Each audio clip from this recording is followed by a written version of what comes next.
Hi! அதாவது நானும் என்னோட அத்தையும் கொஞ்சம் வெளியில போறோம். அதாவது கரூர் வரையிலும் போ வேண்டிய வேலை இருக்கு. ஸோ, அதனால தான் அப்படியே கிளம்பியாச்சு. அதாவது கிளம்பி அப்படியே எங்க அத்தைய கூப்பிட்றதுக்காக தோப்புக்கு கிளம்பிட்டேன். அப்படியே அங்கே போயிட்டு எங்க அத்தை கிளம்பிட்டு இருந்தாங்களா, ஸோ அது வரலும் சும்மா இருக்க வேணான்ட்டு ஒரு சில ஃபோட்டோஸ்லாம் எடுத்துட்டு அப்படியே வீடியோ எடுக்க ஸ்டார்ட் பண்ணிட்டேன். அதாவது எங்க தம்பிங்க, அதாவது தாய்மாமா பசங்க வந்து புறாலாம் வளர்க்குறாங்களா, ஸோ அதை அப்படியே வீடியோ எடுத்துகிட்டு இருந்தேன்.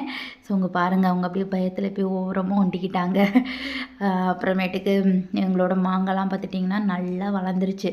பாருங்களேன், என் ஹைட் வந்து இடுப்பு சைஸ் இடுப்பு லெவலில் கூட இல்லை. ஸோ ஈஸியாக பறிச்சிடலாம் கீழேருந்தே. ஸோ அந்த லெவலில் தான் மாங்காய்லாம் இருந்துச்சு. அப்புறம் எங்கள் அத்தையும் கிளம்பிட்டாங்க. சரின்னு அப்படியே கிளம்பியாச்சு, வண்டியை ஸ்டார்ட் பண்ணிட்டேன். அப்படியே கரூர் தான் போகிறோமா, ஸோ பைபாஸில் அப்படியே ஆப்போசிட் வெயில், அதுக்கும் கண்ணு பயங்கரமான எரிச்சல்.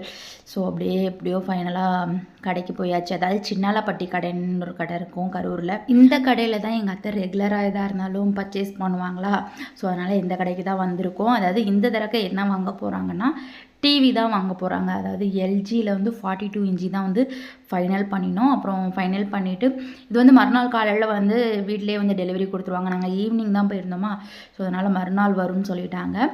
அப்புறம் முலாம்பழம் ஒரு 1 கேஜி விற்றுட்டு இருந்தாங்களா, அதை வாங்கிட்டு அப்புறம் இந்த பலாப்பழம் பார்த்தோம். வெளியில் டேமேஜ் ஆன மாதிரி இருந்ததா, உள்ளார கட் பண்ணி பார்த்தா சூப்பராக இருந்துச்சு. சாப்பிட்டு பார்த்தோம், நல்லா இனிப்பாக இருந்துச்சா, ஸோ அது ஒரு பழம் வாங்கிட்டு வந்தாச்சு.